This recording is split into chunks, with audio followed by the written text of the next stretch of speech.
What's going on, YouTube? I'm making a quick video on my 1 year ownership on the EV6 GT. So this is my daily driver for the past year. And honestly, I really like this car. In terms of everyday use, this car does everything. Right, it's very comfortable. It's very quick. The performance is unreal. And I feel like this is like the perfect sleeper. I'm going to talk about some pros and cons on this car. So let's get into the cons. If you're shopping for this car, the biggest con is the range. The range is hideous on this car. I use this car in the Midwest. It gets pretty cold out here, right? And honestly, I always charge this car at 90%, and 90% to like till the end, it gives me around 110 miles on full charge. So it's not that good at all. But if your commute is short and you have a charger at home or even at work, I would say this is a really good car. Because usually I would say I do plug this car in, charge it twice a week, and it gets the job done. Twice a week for sure. Sometimes if it's very cold, I would do 3 times a week. But yeah, that is the biggest con of this car, is the range. It's really bad. The other thing I don't like about this car is getting in and out of this. Getting in and out. As you can see, the green piping, right? So I try to be very meticulous, take care of these bucket seats.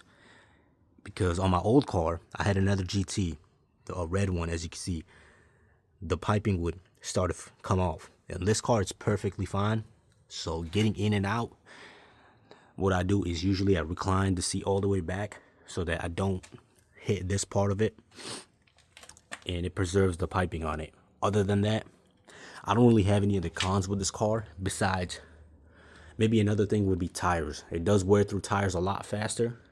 I would say every 12 to 15,000 miles, you're gonna have to replace the tires on this. And since this one has 21-inch, the tires are pretty expensive, around $1,400 to $1,500. But yeah, I'm gonna probably switch to all seasons. The summer tires during the winter time, you are gonna have issues with tractions, 100%. And yeah, so let's talk about the positives, right? The one thing I love about this car is the ambient lighting. The ambient lighting is everywhere. And the fact that you can change to like 64 different colors at night, it just sets the mood, you know. And the second thing I love about this car is the amount of storage it has. As you can see, there's ample amount of storage on the bottom. We got storage in the center console, storage right here, a lot of storage, right? A lot of storage, even the trunk, ample amount of space. I don't utilize all of the storage because it's just me. So yeah, there's ample amount of storage. The second thing I love about this car is the technology. It has like the adaptive cruise control. The smart cruise on this is phenomenal. Like the lane keeping assist, all of that. I don't use it too much, but here and there when you feel tired, I do tend to turn it on. And yeah, it's amazing. It does its job. And the third thing is the amount of physical buttons. You know, call me old school, but the physical buttons on this car is amazing. Everything is on the steering wheel, right? You got the GT button right there. You got your drive modes right there. Your smart cruise control, volume button, next track, all of that. And your heated seats right here. Everything is just very driver oriented. And I love a thing about it. I see a lot of people complaining about the multi-user interface right here. I don't have a problem with that at all. You know, I don't have no problems with it at all. I don't know why a lot of people complain about that, but it's very convenient to use. And if you even just hold on to it, you can pre-select it, which one you want, you know. So that's very convenient on that part as well. So in terms of technology, this car is amazing. I think my absolute favorite thing about this car would be the different drive modes. What I'm talking about that is each drive mode on this car has different amount of power, right? When I'm in eco mode, it only has around 225 horsepower, and it puts the car in rear wheel drive mode, so you have a bit of extra range on it, right? But when I'm in normal mode, it gives you 430, right?